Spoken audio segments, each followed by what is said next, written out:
இந்த பூமி எல்லாம் ஆண்டவருடைய வார்த்தையினால் உருவாக்கப்பட்டது, உண்டாக்கப்பட்டது. இதுதான் விசுவாசம். சரி, நம்ம உலகம் உண்டானதை பார்த்தோமா? இல்ல.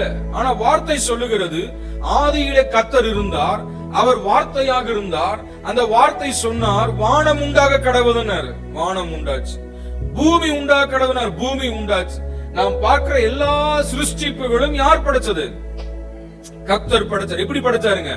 வாய் சொல்லினால், வார்த்தையினால் படைத்தார். இது நம்பப்படுகிறவர்களின் உறுதி. அல்லேலூயா. நம்புகிறோம், ஆண்டவர் படைச்சார், அவர்தான் இந்த சிருஷ்டி கர்த்தா என்று சொல்லி.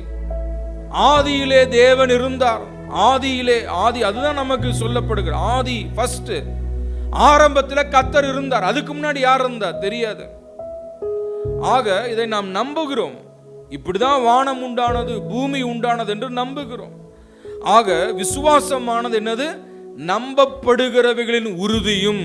அல்லேலூயா.